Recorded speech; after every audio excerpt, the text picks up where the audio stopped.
Hey, you guys, what's up? So I graduated from the IOP program. It's the intensive outpatient program for therapy, intensive outpatient therapy. So on my birthday, March the 15th, I went to the office. I was almost in crisis. I was so mentally drained, tired, bad, feeling terrible, not wanting to get out of bed, not self-caring, not showering. It was bad. Like, it was so bad. I was so depressed. My medications, they were switching them, and it wasn't right. It wasn't right, and it was affecting me, and I can tell. So March 15th, on my birthday, when I turned 30, I went to my doctor, and my psychiatrist is so loving and so sweet, and we collaborated together to, get the right meds. And after that, he referred me to the intensive outpatient therapy program. It's basically a program where you go to therapy 3 times a week. You can either go in person or you can do it virtually. And you do it for about 2 months. It's intensive. It's not like regular therapy. It's literally 3 times a week. I went Tuesday, Thursdays, and Fridays from 9:30 a.m. to 1:30. So it's basically a therapy program that is intensive, and it's extensive, and it's deep. And I could honestly say, like, I improved so much from my birthday to now. It's like it's like a big difference. It's a big difference. I started, I think, the 27th April. Okay, yeah, like, it's been 2 months basically, and there's a big difference from how I walked into the office March 15th to my psychiatrist that day to what I am today is a humongous difference. It's like I learned how to cope with my anxiety. I learned how to manage, depression. I learned how to manage intrusive thoughts. Like when I'm thinking about past mistakes, when I'm ruminating, when I'm thinking about, thoughts, and thoughts just keep racing through my mind. I know how to manage that. I know how to combat that. When I feel feelings of worthlessness or when I feel negative about myself, I know how to challenge that. I learned. They taught me. And this is the thing. Once you know how to control your thoughts, and once you get a grip and get a firm hold and control over your mind, the rest of your life changes, because your mind and your thoughts really control your actions and your feelings. If you feel how you think, if you think negative, you're going to feel negative, you're going to act negative. So for example, if you think you're ugly, or you think you're not worth it, you're going to feel that way, and then you're going to act that way. How? You're going to stay in relationships that are toxic. You're going to stay in friendships and relationships where they mistreat you because you feel like you're worthless and that's what you deserve. It all starts in your mind. And pretty much because I felt undeserving, I stayed in friendships that were toxic because I felt like, and I allowed them to mistreat me because I felt like that's what I deserved. I didn't deserve anything else, anything better. You get really deep. Like you basically dig deep in therapy. You learn your core beliefs, like what you really think about yourself deep down. They bring it out, and they basically show you, okay, this is what you feel about yourself. And then they teach you how to change that. And then, it's just a really amazing program. I met so many amazing people. The people that went to therapy with me, because it's a group therapy, I got some of their numbers, and I was able to, talk to them, contact them aside from therapy. Honestly, I'm never ever going back to that bad depressive state that I normally always go into, in and out. It's like I'm done with that roller coaster ride. Like, I'm done.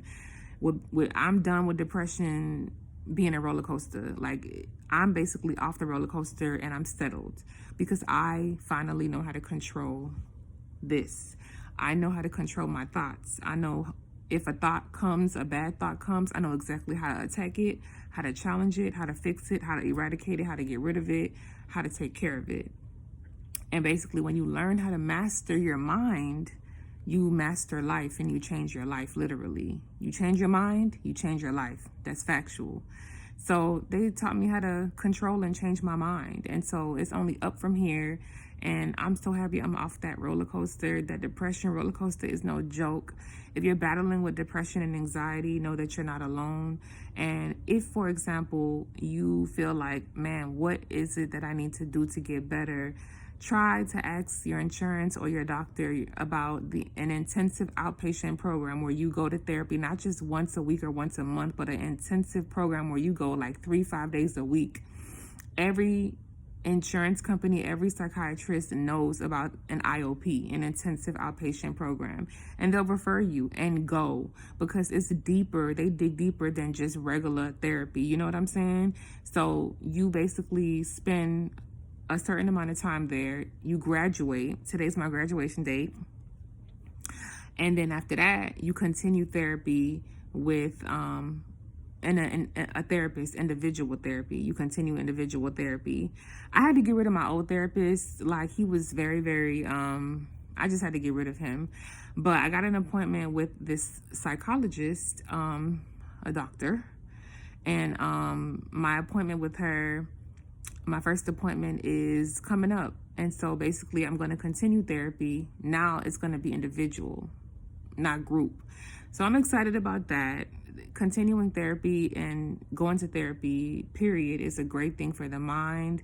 And you get to continue to learn how to change your mind and control your mind and challenge your mind and, you know, reframe it, rearrange it. You feel me? Because childhood, you know, demons, toxicity, how you grew up, generational curses, trauma, all of that stuff can really screw your mind up. And you need to unscrew it. And the way you unscrew it is therapy. So be very, very aware of your mental health, guys, because I'm telling you, your mental health controls your whole life. If a girl feels like she's not worth it, if a girl don't love herself, she's going to get in an abusive relationship. She's going to get in relationships that her dude mistreats her. You're gonna see it. It's gonna show. If a person doesn't love themselves, they're going to self-sabotage. If a person, for example, doesn't feel they're worth it, they're gonna act like it. You know, they're gonna allow anything. If a person, for example, doesn't know how to control their anger, you're gonna see the outbursts. And you learn in therapy how to manage your anger. You know what I'm saying? And I'm happy I got to learn that, because I was one of those people, when I get upset, it's over with. Like, it's over with. I shut down the whole world. It's over with. But now it's different. You know what I'm saying? I grew up. I learned. I know better. I know how to deal with my anger now. So it's like you learn a lot. And I would recommend the program to anybody in your city, in your state. They have it. Any mental health facility, psychiatrist, they'll tell you, oh yeah, we know, and they'll refer you to your local intensive outpatient program. So I'm happy I graduated today, and it's like I'm gonna celebrate. I'm gonna eat pizza. I'm gonna text my loved ones. I'm gonna, get in contact with my boos, and it's going to be an amazing day. And the promise I made to myself and Jehovah was, I'm never going back to what I used to be. I'm never, ever going to go back on that roller coaster. That's not happening. That's not happening. I know how to prevent it. And as long as you know how to prevent it, and as long as you have learned the tools and the coping mechanisms to prevent it, you won't be on that roller coaster. I'm not getting back on the roller coaster. I'm off of it. You feel me? I want to be mentally healthy, happy.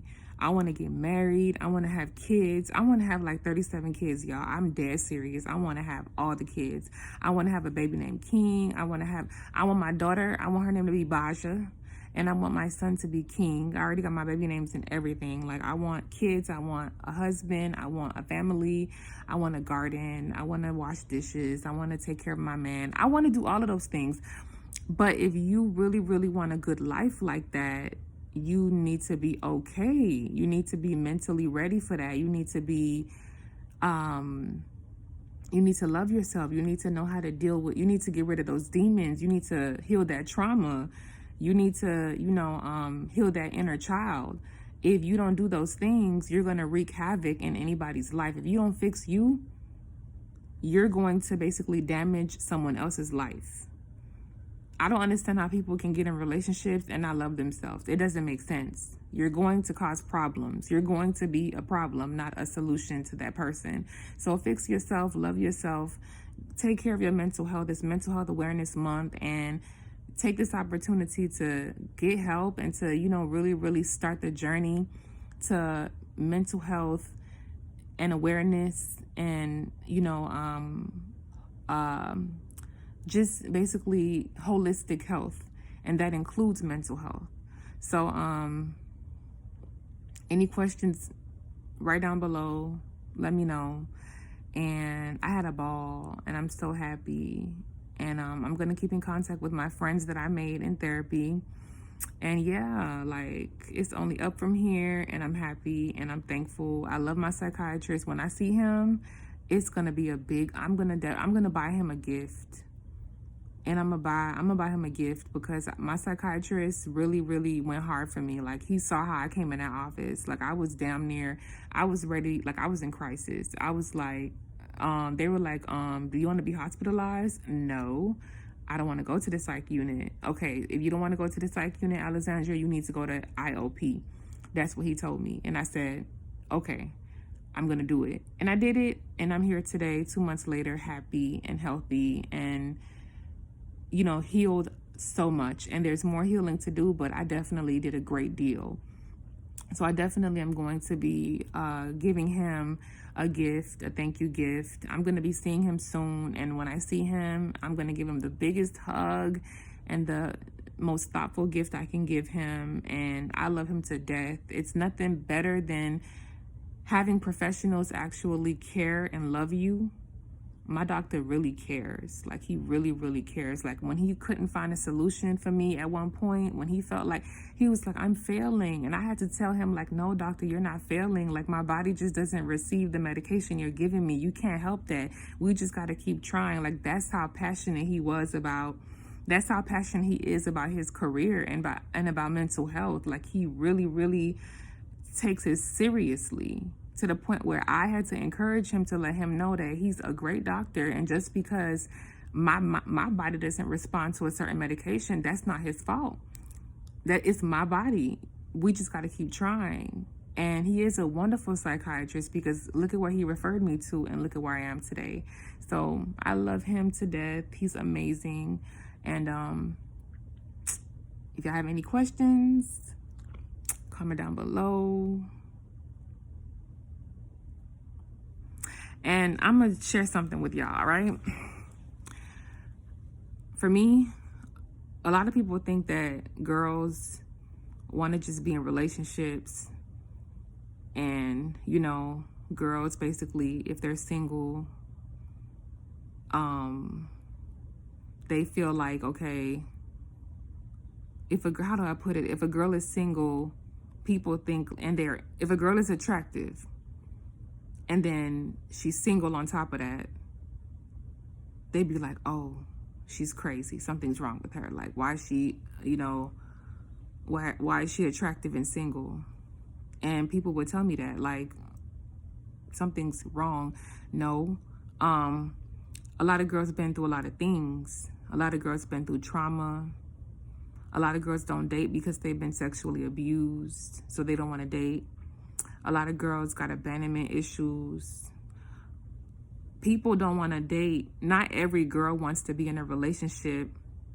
And just because a girl is not in a relationship does not mean something's wrong with her, or she just like, no, it could be deeper. You know what I'm saying? It's a lot of girls out there who hate men because maybe a man abused them sexually. For me personally, I realized the reason why I always used to curve dudes was because I hated men, because my dad abandoned me and my mom. So my dad, when he was never there for me, and he basically he was just, absent. He was an absent father. So when I basically heard the stories of how he treated my mother when she was pregnant, and how he basically did not care about me in the womb, and he disowned me, and he didn't want me, and he was just like, when I found that out, I never knew. But looking back, like in therapy, I looked at all men like my dad. Every single last dude. So that's why I was extra rude to dudes. Like, I was just rude. A dude would talk to me, what? Skedazzle, like, rude, mean. I used to be mean to men. Like, I hated men, and I never knew it was because of my father. Because the first man that was supposed to love me, he failed me, he abandoned me, he rejected me. So I felt like, okay, if my daddy can do that, none of these niggas, like, none of these dudes is good. If my daddy is nothing, none of these dudes is nothing. My own father, then I know for a fact none of these dudes could do nothing for me. They're not going to care for me. They're not going to love me because my daddy didn't love me. So, none of these dudes, they're not finna love me. They finna abandon me. They finna hurt me. They're gonna reject me like my daddy did. They're gonna, like, I can't trust no dude, because my dad was an F boy. So I look at all boys as F boys. And so a lot of girls who are single, you don't know why. Just because a girl is single, it doesn't mean something's wrong with her.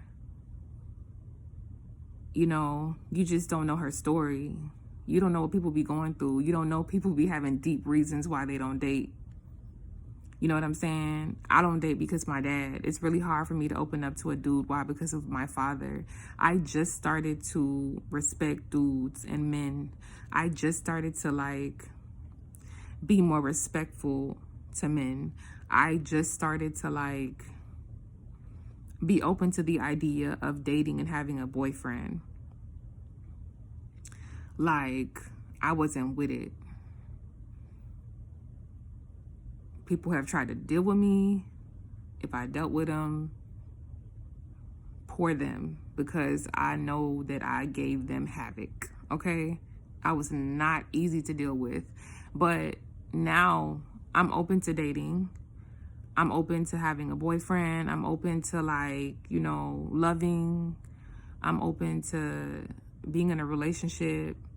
I don't look at dudes like my father anymore. When I look at a dude, I don't see my dad anymore. But that's why I never, ever gave these dudes the time of day. Ever. Curve. Don't even look at me like I don't like you. You would have thought I was a lesbian, but I'm not. It's just that my daddy, he really, really let me down. He hurt me. And that's why I thought all dudes are going to hurt me. And that's why I said, if my daddy can do this to me, if my daddy can abandon me, how much more so a stranger, a dude, a random? I can't trust no dude if my own father can do me like that. I remember one time my daddy walked straight past me, knew who I was, and walked straight past me and did not even acknowledge me. I felt some type of way, and I basically ran up to him and I was like, do you know who I am? I said, do you know who I am? I was angry. And he was like, yes. And I was like, I'm your daughter. And I just walked off. Like, how could you do that? Like, you walked right past me. Like, that's why I asked him, do you know who I am? I'm your daughter. How could you do that? How could you walk past your own daughter like that? Like, what? And that's why I always basically was like, I'm not dating. I don't want to be with nobody. I don't want to talk to nobody. I don't want to talk to no dude, nothing. But now, that's like, I opened up a little bit.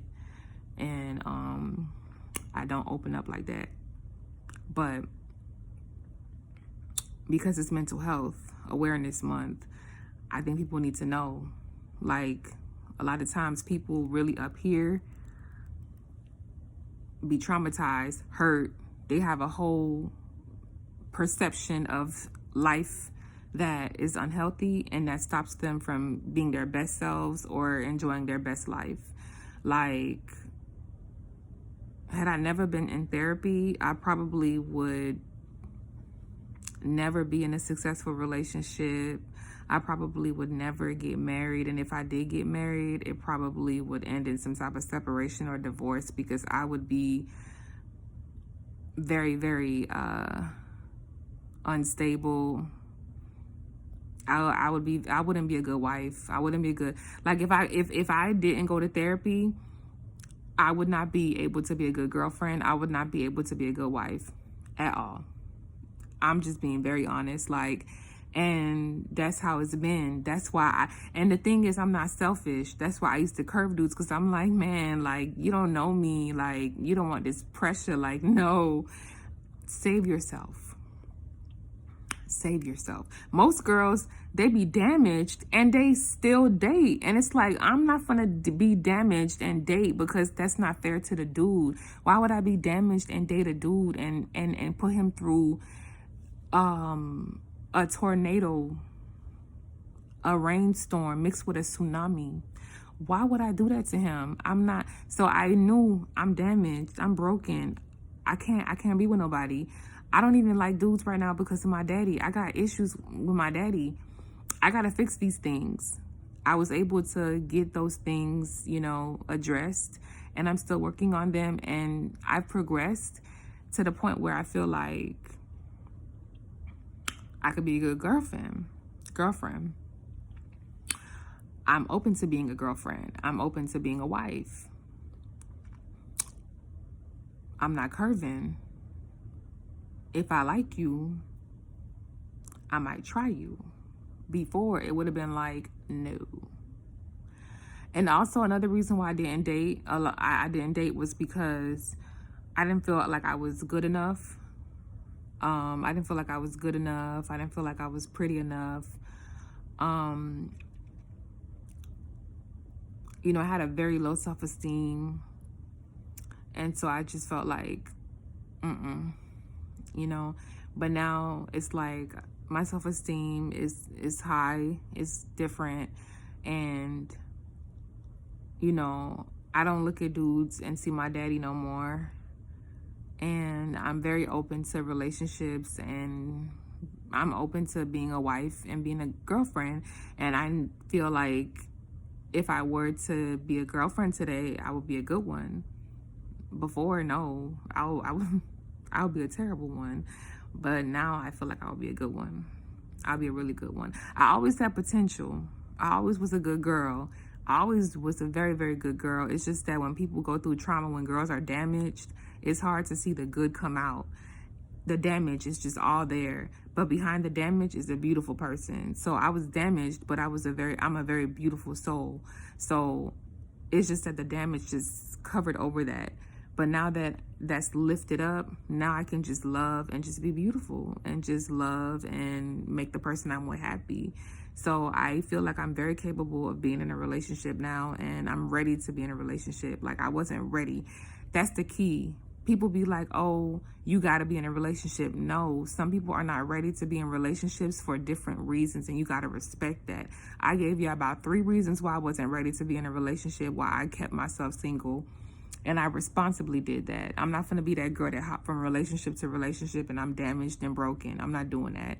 I'd rather go to therapy, sit there single, and fix myself. And then when I'm fixed and when I'm good and when I'm ready, I'll date. But anywho, guys, I'm hungry. I got to go eat like my pizza. And love yourself. Mental Health Awareness Month. Take care of up here. Your life will change. Mwah.